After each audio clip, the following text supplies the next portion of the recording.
Le président Emmanuel Macron dit que désormais, il va pratiquer le pragmatisme. En fait, il ne faut pas se cacher derrière les mots. Que signifie la notion de pragmatisme? D'un côté, on pourrait penser que le pragmatisme, c'est le fait de s'en tenir essentiellement aux affaires qu'on peut faire avec les Africains, sans avoir la prétention de leur faire la morale. N'est-ce pas? Ça serait ça le pragmatisme, n'est-ce pas? Mais en effet, que demandent les dictateurs? Que demandent les pires dictateurs africains? Ils demandent que la France coopère avec eux pour ce qui les intéresse, eux, et qu'elle leur laisse et qu'elle leur permette de faire ce qu'ils veulent de leur peuple. C'est ça le pragmatisme. Le pragmatisme, en fait, c'est une philosophie qui consiste à faire tout ce qui est nécessaire pour réussir, pour atteindre l'objectif qu'on s'est fixé. C'est une philosophie de l'efficacité. Alors, il y a des pays dans lesquels ce sera efficace d'aider un dictateur. Il y a des pays dans lesquels ce sera efficace de favoriser un coup d'État. Il y a des pays dans lesquels ce sera efficace de favoriser la répression des opposants.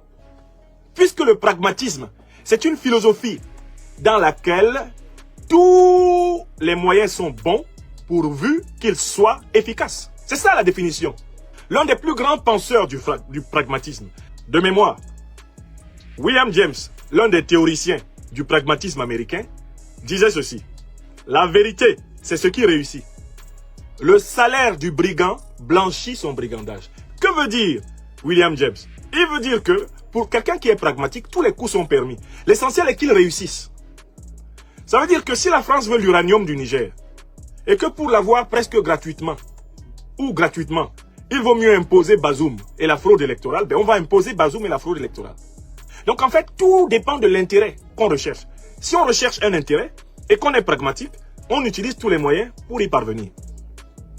La France soutient Ouattara parce que Ouattara garantit bien le monopole économique de la France sur plusieurs secteurs et leur garantit une super base militaire.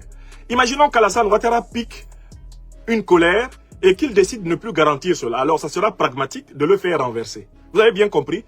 Le pragmatisme, en fait, c'est la pire des philosophies politiques qu'on puisse imaginer. C'est la philosophie politique du tout est possible. Et c'est celle-là que proclame M. Macron. Or, je vous pose la question suivante. Mais en quoi consistait la politique de la France-Afrique? La France-Afrique, c'est quoi? Le système de l'idéologie france-africaine. C'est le pragmatisme. C'est du pragmatisme. De Gaulle, ne pouvant pas continuer à tenir de manière militaire et directement toutes les colonies et tous les territoires sous tutelle, organise un subterfuge qu'il appelle la pseudo-décolonisation. Il monte des fausses indépendances, il récupère de l'autre côté la souveraineté de ces peuples à travers des accords de défense et de coopération, des accords économiques, il maintient des bases militaires, il maintient le franc CFA, il maintient le contrôle culturel par la francophonie. Mais la France-Afrique est un monument de pragmatisme. Le système France-africain, là, c'est la manière la plus efficace que l'élite politique de la 5e République française a trouvé pour exploiter l'Afrique. Écrivez ça. Et Emmanuel Macron donne l'impression d'inventer la glace en nous disant qu'il va continuer à faire ce qu'ils ont toujours fait.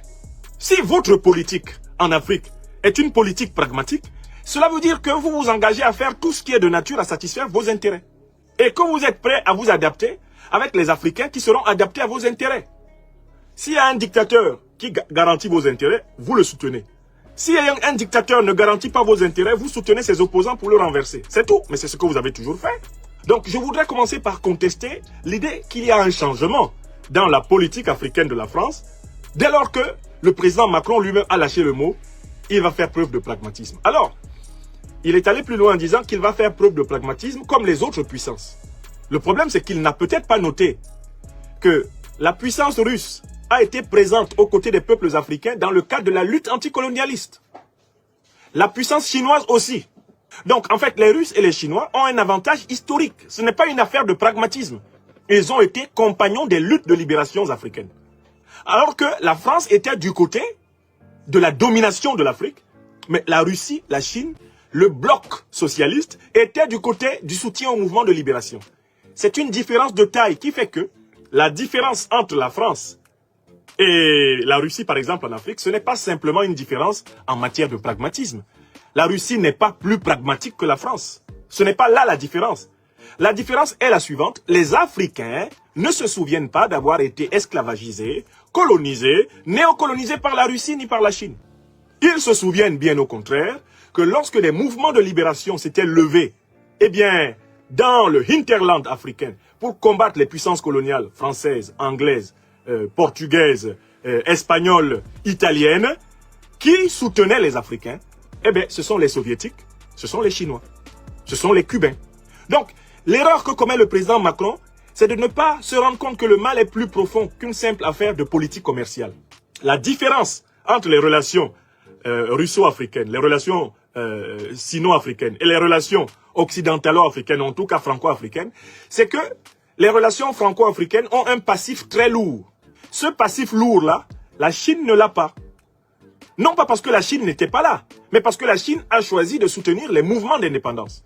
Ce passif-là, la Russie et précédemment l'Union soviétique ne l'a pas, parce que l'Union soviétique et la Russie s'étaient rangées justement du côté des mouvements de libération, justement contre les puissances coloniales. Donc Emmanuel Macron, ici, en choisissant le pragmatisme comme nouvelle philosophie politique de la France en Afrique, ne fait que confirmer ce que la France a toujours fait. Car en fait, ce que condamne par exemple le chef de la diplomatie malienne, c'est justement ce que le président Macron appelle pragmatisme. Abdoulaye Diop a appelé ça le mercantilisme. Il dit nos relations économiques, nos relations politiques, nos relations avec nos grands alliés ne sont pas des relations purement mercantilistes. Ce n'est pas une simple affaire d'argent. Ce sont des relations qui sont basées sur un certain nombre de principes, comme la souveraineté, comme le droit de choisir librement nos partenaires, le droit de choisir librement nos partenaires, comme le droit de défendre nos intérêts vitaux. La trilogie de la gouvernance malienne. Donc, il faut que ce premier argument ne trompe personne. Plus ça change, plus c'est pareil. D'ailleurs, quand il évoquait son pragmatisme, il parlait beaucoup plus d'économie que de politique. Mais allons-y à l'argument économique. Le président Macron dit qu'il a décidé de changer la relation économique entre la France et l'Afrique en développant davantage une logique de partenariat. Quel est l'emblème de la France-Afrique économique? C'est le franc CFA. Que nous dit le président Macron sur le franc CFA? Il nous tient deux discours. Un discours à propos du franc CFA d'Afrique de l'Ouest et un autre discours à propos du franc CFA d'Afrique centrale. Sur le franc CFA d'Afrique de l'Ouest, le président Macron nous dit que des aménagements ont été apportés à ce franc CFA. D'abord, par exemple, la Banque de France a rapatrié les réserves de change de la zone BCAO, de la zone franc CFA d'Afrique de l'Ouest, soit 5 milliards d'euros de réserves de change qui étaient à la Banque de France. Elles ont été reversées à la Banque centrale des États de l'Afrique de l'Ouest pour qu'elle gère elle-même les réserves de change des pays de sa zone. Cela a été fait en 2021. 2021, c'est combien d'années après les indépendances? 61 ans. Donc pendant 61 ans, toutes les réserves de change de l'Afrique de l'Ouest étaient à la Banque de France qui se faisait des taux d'intérêt faramineux là-dessus et qui utilisait ces réserves de change pour prêter de l'argent aux Africains. Mais Emmanuel Macron était allé plus loin en disant qu'ils ont accepté d'aménager le franc CFA d'Afrique de l'Ouest et qu'ils s'acheminaient vers une nouvelle monnaie qui s'appellerait ECO et qui serait plus adaptée au désir d'autonomie de l'Afrique de l'Ouest. Mais là, le président Macron ne fait pas preuve d'honnêteté intellectuelle. Il a oublié d'ajouter qu'il y a deux ECO en Afrique de l'Ouest. Il y a l'ECO qui a été conçu par la CEDEAO. Cette monnaie devait être une monnaie flexible, souveraine. Elle ne devait pas avoir une parité fixe avec quelque monnaie que ce soit dans le monde. Elle devait être pilotée par la banque centrale, la future banque centrale unitaire de tous les États de la CEDEAO, soit 15 pays. Cette monnaie, véritable CEDEAO ECO, qui était donc conçue pour être gérée en autonomie et pour être pilotée de manière flexible, cette monnaie a été sabotée par Alassane Dramane Ouattara, Nana Akufo-Addo et la France de Macron. Ils ont saboté cette monnaie en proposant simultanément un autre ECO qui, lui, serait toujours en parité fixe avec l'euro à travers la garantie de la Banque de France. Cela s'est passé sous nos yeux. Je ne comprends pas pourquoi on peut tenter de persécuter un intellectuel qui se contente de procéder à une analyse concrète des données scientifiques qui sont à la disposition de tout public qui s'efforce d'aller à la recherche de l'information pertinente. L'éco ouest africain a été saboté par la France, par la Côte d'Ivoire et le Ghana notamment. Donc, on a sur le terrain une pratique politique qui n'est pas une pratique de rupture. Le président Macron, dans sa pratique politique en Afrique de l'Ouest, continue à tout faire pour maintenir la main sur l'Afrique de l'Ouest. Il continue à tout faire pour trouver une formule dans laquelle la présence française sera certes masquée, mais elle sera toujours forte et puissante sur les affaires économiques ouest-africaines. Voilà la vérité. Maintenant, traversons de l'autre côté, en Afrique centrale. Si vous écoutez l'interview, le président Macron a dit des choses incroyables. il y a un journaliste qui lui demande s'il serait prêt à rendre les réserves de change d'Afrique centrale comme il a rendu les réserves de change de l'Afrique de l'Ouest. Bref, s'il serait prêt à assouplir le franc CFA d'Afrique centrale comme il a assoupli un tant soit peu le franc CFA d'Afrique de l'Ouest. C'est-à-dire en restituant un peu plus de droits aux pauvres vassaux africains qui n'osent pas le demander à haute voix de peur de subir un coup d'État. La réponse du président Macron est incroyable. Il dit qu'il est ouvert, mais que les propositions doivent venir des chefs d'État de ces pays d'Afrique centrale et des autorités financières. Mais qui est l'autorité financière du franc CFA? Puisque le franc CFA est une monnaie de la Banque de France. Qui est l'autorité financière du franc CFA? C'est lui-même Macron, puisqu'il est le chef de l'État français. Donc voilà quelqu'un qui dit que les décisions doivent venir des chefs d'État eux-mêmes et des autorités financières. Il ne se cite pas lui-même. Il n'ose pas dire que c'est lui qui est le propriétaire de cette monnaie. C'est-à-dire qu'en dernière analyse, la seule personne qui peut abolir le CFA, c'est celui qui le possède. Parce que si le CFA est interdit au Cameroun, au Gabon, etc., le CFA peut continuer à fonctionner en France.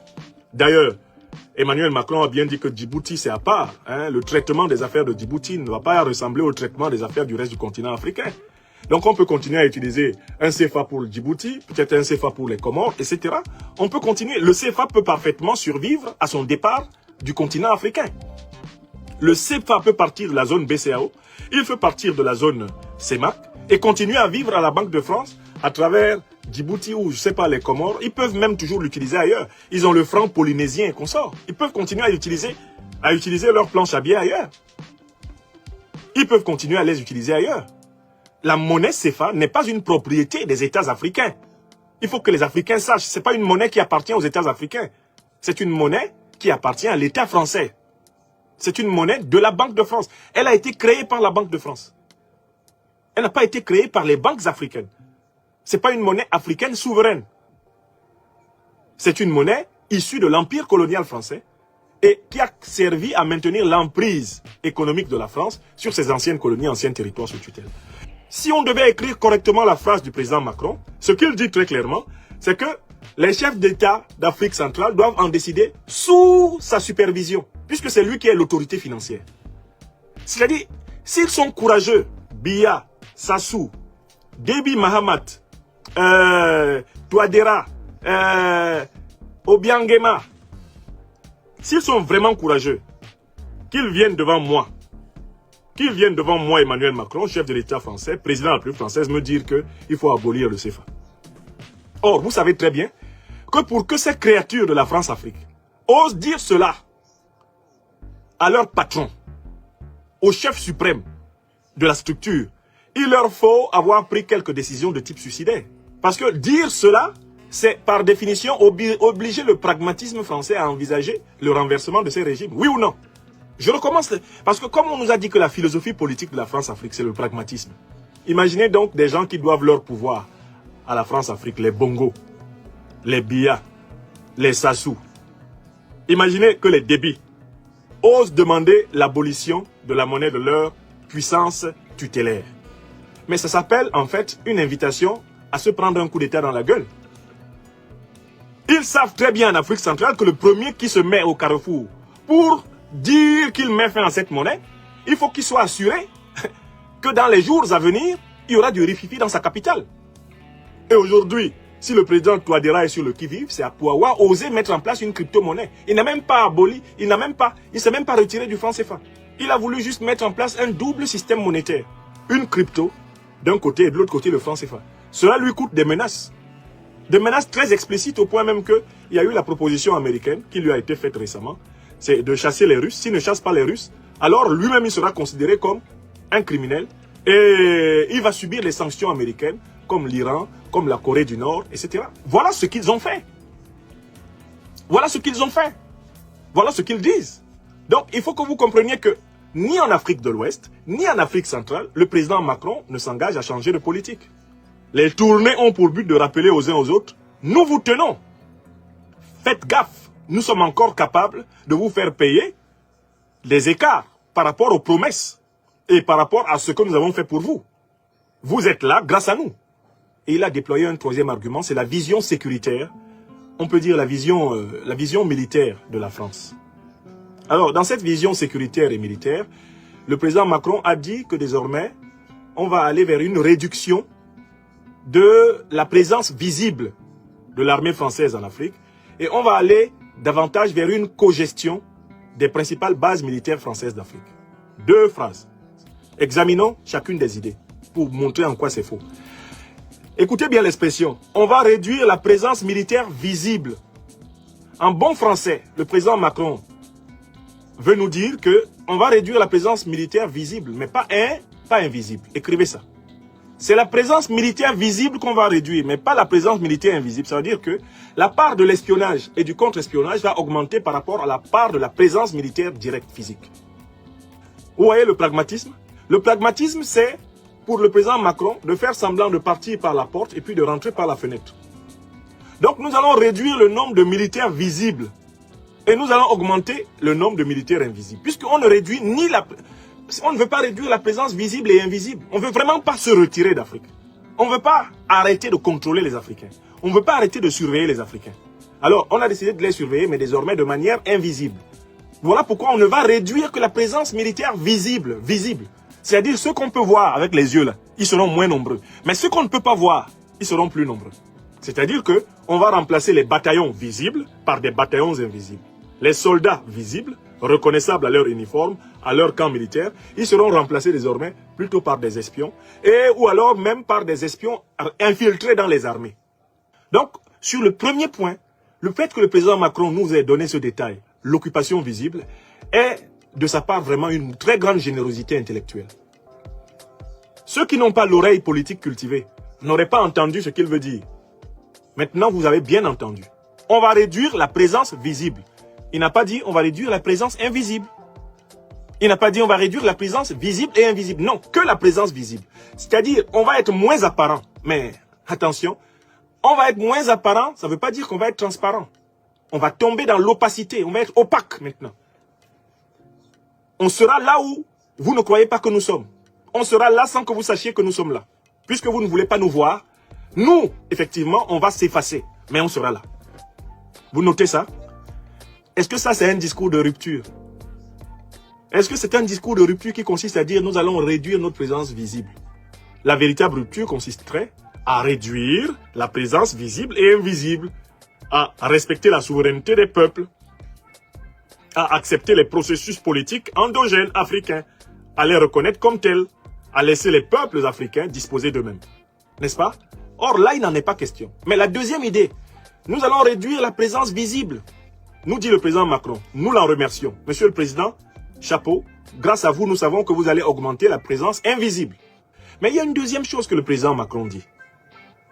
Il dit que désormais, on va aller vers un modèle de cogestion des bases militaires. C'est-à-dire que par exemple, la base militaire du 43e BIMA, il l'a cité en exemple, sera co-gérée directement par l'armée française et par l'armée ivoirienne. Les bases qui vont rester, sur lesquelles vont se regrouper les derniers éléments français présents sur le sol africain seront des bases co-gérées. Gérées par l'armée nationale et l'armée française. Ok. Entrons dans une base militaire co-gérée par l'armée nationale ivoirienne et l'armée française. Qui commande? Qui commande malgré tout? Mais c'est exactement le principe de la coopération. Le président Macron donne l'impression d'inventer la glace. Pourtant, il est en train de retourner à la coopération militaire telle que De Gaulle l'avait mise en place. Moi, je suis né dans mon pays natal, le Cameroun, en 72. En grandissant, j'ai toujours vu des militaires français à l'intérieur des bases camerounaises. Et c'est ce phénomène qui a un peu baissé. Il y a encore quelques conseillers techniques militaires français au Cameroun. Mais avant, ils étaient partout dans les bases. Ils étaient à l'intérieur des bases. Puisque les bases avaient été créées sous la colonisation. Les camps militaires nouveaux de l'armée camerounaise sont des anciens camps militaires français. Et jusque dans les années 70-80, les militaires français co-géraient les bases militaires camerounaises avec les militaires camerounais. Or, le président Macron dit que désormais, les bases militaires françaises en Afrique seront co-gérées avec les armées africaines. Où est le changement? Vous voyez, on prend les mêmes et on recommence. On retourne à la formule de l'armée mixte. L'armée ivoirienne, qui présente l'armée française comme son allié, va devenir une armée mixte. C'est une armée mixte ivoiro-française. Mais si la France est armée mixte dans un pays, mais c'est elle qui en profite, puisque en France, il n'y a pas d'armée mixte ivoiro-française. Il n'y a pas d'armée mixte ivoiro-camerounaise en France. Il n'y a pas d'armée mixte ivoiro-congolaise, ivoiro-gabonaise en France. Par contre, si dans les camps militaires, les anciens camps militaires français en Afrique, il y a désormais armée mixte, il s'agit là d'un mécanisme de subordination étroite des armées nationales. C'est-à-dire que c'est la meilleure formule pour contrôler les armées nationales africaines. À savoir, mettre les officiers français au cœur des camps militaires africains. Et mettre des officiers africains au cœur des camps militaires français, c'est de facto reconstituer la subalternation. Puisque vous ne pensez quand même pas qu'un officier camerounais va diriger les officiers français. Vous pensez quand même pas qu'un officier ivoirien va diriger les officiers français au 43e BIMA. Vous avez rêvé? À la base de Dakar, vous pensez que c'est un officier sénégalais qui va diriger les autres? Non. Donc en fait, on reconstitue la coloniale. C'est une formule de reconstitution de la coloniale, c'est ça. C'est ce que nous voyons. Et qu'il nous soit permis intellectuellement de dire que ce n'est pas une trouvaille. Les peuples africains demandent le retrait total et complet. Il ne s'agit pas de créer des bases mixtes. Il s'agit de plier pacifiquement bagages. Mesdames et messieurs les militaires français d'Afrique, il s'agit pour vous de rentrer ici, en France, parmi nous. Ce message-là a été transmis au président Emmanuel Macron par plusieurs voies. Il a été transmis par des voies politiques, des pouvoirs en place. Déjà, le pouvoir malien, le pouvoir burkinabé l'ont dit. Ah, mais avant cela, le président Ahmed Sékou Touré l'avait dit. C'est quoi le nom de Sékou Touré? C'est cessez de nous occuper militairement. Allez chez vous. Retirez vos armées. Et ce n'est pas un nom au peuple français. Les dirigeants africains éclairés n'ont jamais confondu le peuple français et les armées françaises. L'histoire de fait lie les peuples africains au peuple français. Mais il ne s'ensuit pas que les peuples africains restent éternellement sous occupation militaire française. On reste toujours sur la question sécuritaire. Le président Emmanuel Macron essaie de justifier le maintien des troupes françaises sur le sol africain par la lutte antiterroriste. Pourtant, le président Macron est quand même l'un des premiers à avoir identifié et reconnu la responsabilité de la France dans la déstabilisation de l'Afrique. Parlons maintenant géopolitique. Le président Macron a une prétention, c'est au nom de ce qu'il a appelé le nouveau pragmatisme français, au nom de la volonté de tisser des relations partenariales, il a la prétention d'inaugurer une nouvelle géopolitique avec les Africains, c'est-à-dire une nouvelle compréhension des relations internationales, dans laquelle les Africains, bien sûr, seraient libres de tisser des relations diplomatiques avec les puissances de leur choix. La France, elle aussi, va montrer ses avantages, c'est-à-dire que la France veut entrer dans une concurrence loyale avec toutes les autres puissances. Il y a des moments de son discours où le président Macron laisse entendre que la France se prépare à accepter que l'ère des privilèges pour la France, des monopoles de la France, des marchés publics réservés à la France, que cette ère-là est finie.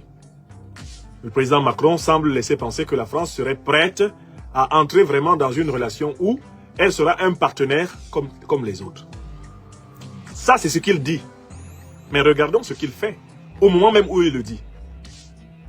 La charge du président Macron contre la compagnie militaire privée russe, Wagner, qu'est-ce que ça signifie? Pour quelqu'un qui veut entrer dans un monde géopolitique du respect mutuel.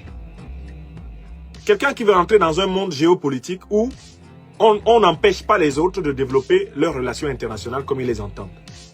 On n'empêche pas les autres de passer les alliances qui les arrangent, puisque tout le monde est dans le pragmatisme. Comment peut-on d'un côté dire qu'on veut ce renouvellement des relations franco-africaines? On ne se mêle plus des affaires africaines, les Africains sont libres de faire ce qu'ils veulent, et puis bam, on tombe sur l'affaire Wagner et on se met à remenacer les Africains. Wagner, ce sont des criminels. Les Africains qui auraient des relations avec Wagner seront considérés comme des criminels. Vous voyez, Emmanuel Macron est vraiment le roi de l'en même temps. Il dit une chose et en même temps son contraire. Alors, intellectuellement, nous nous demandons comment le président Macron peut parler d'un nouveau départ, d'une révolution de sa politique africaine et rester dans le langage de la menace envers les Africains, de l'infantilisation des Africains. Ah, on ne veut pas vous voir marcher avec Wagner. Ah, si vous saluez Wagner, on va vous décréter criminel, on va vous faire tel procès, on va vous faire telle sanction. Comment avec le sempiternel langage de la menace de sanction, l'injonction, comment avec le langage de l'intimidation, de la menace, du chantage permanent, vous pensez réinventer la diplomatie africaine de la France? Voilà la question. Il faut que vous compreniez que refuser l'intimidation, refuser de se soumettre à vos injonctions, c'est une question d'éthique pour toute Africaine, tout Africain éveillé. De quel droit vous menacez les gouvernements africains? De quel droit vous voulez vous immiscer des contrats que signent les gouvernements africains si vous prétendez leur reconnaître leur souveraineté? Qui s'occupe de toutes les sociétés militaires privées qui travaillent avec les États-Unis et qui travaillent aux États-Unis, avec le gouvernement américain? Qui aujourd'hui juge les affaires de Blackwater, de Dencorp, les bavures? Qui est-ce qui juge cela? Les sociétés militaires privées françaises qui ont opéré sur le continent, est-ce qu'il y a eu des procès? A-t-on fini de régler le compte de la génération des Bob Denard? Tous les coups d'État organisés par les services secrets et militaires français en Afrique, ils ont fait l'objet de quel procès? Pour que vous vous improvisiez donneur de leçons en matière de relations internationales stratégiques aux Africains. Donc ce chantage sécuritaire autour de Wagner, mais les Africains, on s'en fout de vos histoires de Wagner. C'est vous que Wagner effraie. Wagner n'effraie pas les Africains. Parce que les Africains ont vu pire que Wagner. Le président Macron dit que la nouvelle politique africaine de la France, et c'est la deuxième fois qu'il parle de nouvelle politique africaine. En 2017 à Ouagadougou, c'était une nouvelle politique africaine. Celle-là a échoué. Il fait une nouvelle. Bon. À force d'abuser de la nouveauté, on reconduit la mêmeté. À force d'abuser de la nouveauté, on reconduit la mêmeté. Ce n'est pas si nouveau que ça, car ce n'est pas la première fois qu'il nous parle de nouveauté. Alors, une nouveauté sans cesse proclamée et jamais advenue est une mêmeté, c'est une identité, c'est une monotonie. Il n'y a rien de nouveau dedans. Bon. Donc, en 2017, la nouvelle politique du président Macron a échoué. Ça n'a rien donné. L'écart entre lui et les Africains s'est au contraire élargi. Le fossé s'est agrandi. Il est devenu béant. Il y a maintenant un abîme entre le président Macron et les Africains. Maintenant, on arrive en 2023. 5 ans plus tard. On peut s'attendre à ce que le président Macron révolutionne sa méthode. On pourrait s'attendre à ce qu'il révolutionne sa méthode. Mais qu'est-ce qu'il a fait? À partir de 2021, 2022, il s'est mis à sélectionner parmi les Africains ceux qui avaient renoncé au combat de la vraie décolonisation de l'Afrique. Et ce sont ceux-là qu'il a décidé de considérer comme ses meilleurs interlocuteurs dans les sociétés civiles africaines. Il n'y a pas de vraie et de nouvelle politique africaine de la France, tant que la France n'aura pas entièrement renoncé à occuper militairement, économiquement, culturellement, intellectuellement les Africains, à les assiéger par ces 4 méthodes. Il n'y a pas de nouvelle politique. Il n'y a pas de nouvelle politique africaine de la France tant que les autorités françaises n'accepteront pas d'aller vers la société civile et politique qui incarne l'aspiration de changement de l'Afrique pour trouver avec elle, effectivement, le nouveau cadre de la coopération internationale. Il n'y a pas de nouvelle politique africaine de la France. Il n'y a pas de nouvelle politique africaine de la France. Et moi, je me suis connecté ce soir, ça fait maintenant 2h11 que je me suis efforcé de reprendre les thèses du président Macron, les unes après les autres, ces thèses politiques, ces thèses sécuritaro-militaires, ces thèses économiques, ces thèses géopolitiques et finalement, ces thèses intellectuelles.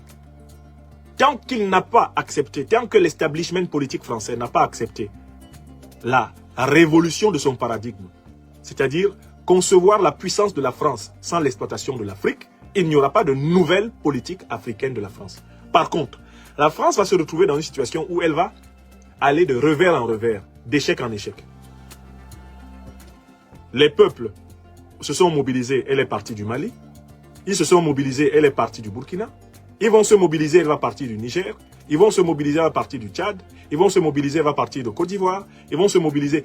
Et cette manière de partir, qui est piteuse, est celle que j'ai toujours voulu éviter à ma terre adoptive de France. J'ai écrit des livres.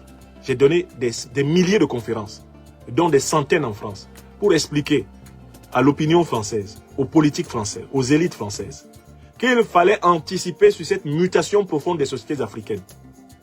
Il fallait anticiper et accepter une ouverture véritable, objective, des dossiers négriers, coloniaux, néocoloniaux, de toutes les barbaries. Il fallait les juridiciser. Il fallait trouver un langage, un tarif de condamnation. Il fallait mettre en place des procédures et des rituels de repentance et il fallait mettre en place des réparations. Et il fallait entièrement démanteler l'infrastructure de la France-Afrique et imaginer autrement l'influence de la France dans le monde, faire de la France une puissance modeste, une puissance qui aura tiré les leçons de ses aventures sanglantes au détriment des peuples et de ses propres valeurs, Une puissance qui, alors, va récupérer une parole digne d'être écoutée. Puisqu'elle se sera amendée. Puisqu'elle se sera reprise. Elle se sera autocritiquée. Elle se sera reformulée. Et j'ai écrit toute une série d'articles pour proposer que la République française devienne plutôt une fédération. Pour sauver ce qui reste de son empire colonial et de sa diversité, il faudrait qu'il y ait un modèle politique multiculturel. Et les fédérations sont les concepts les plus appropriés à des sociétés politiques, à des États multiculturels, comme l'est aujourd'hui la France. On maintient la conception de l'État unitaire, centralisé, jacobin, alors que la France, depuis très longtemps, devrait avoir trouvé une fédération, une formule fédérale, pour rassembler ce qui reste des peuples qui se sont brassés de facto à travers son histoire négrière, son histoire coloniale, son histoire néocoloniale, et qu'on espère bientôt post-coloniale. On ne m'a pas écouté. Voilà pourquoi nous sommes dans les pires convulsions dont avait parlé le président Chirac. Mes chers amis, ça fait 2h14 que je vous ai entretenu. J'espère que les experts qui travaillent auprès du président Emmanuel Macron et qui me font l'honneur d'écouter mes conférences vont extraire de ces conférences tous les arguments objectifs que j'y ai mis et les lui poser sur son bureau afin qu'il voit ce que pourrait être une véritable nouvelle politique africaine de la France. Et qu'il comprenne que, à mon âme et conscience, je lui dis ce soir du 27 février, Monsieur le Président, la politique que vous avez annoncée aujourd'hui n'est pas nouvelle. C'est l'ancienne. C'est la sempiternelle politique de la France-Afrique. Aucune Africaine, aucun Africain, aucune Française, aucun Français éveillé, aucun citoyen, aucune citoyenne en ce monde qui connaissent l'histoire des relations franco-africaines ne verront la moindre nouveauté dans les propos que vous avez tenus aujourd'hui. On y verra un exercice de rhétorique, un exercice de dissimulation, un exercice de langue de bois pour tenter de sauver la machine France-africaine. Voilà ce que j'en pense. Et j'espère qu'il est toujours possible en France de dire ce qu'on pense. C'est cette possibilité que j'exerce en tant que citoyen, en tant qu'intellectuel. J'ai fait ma part.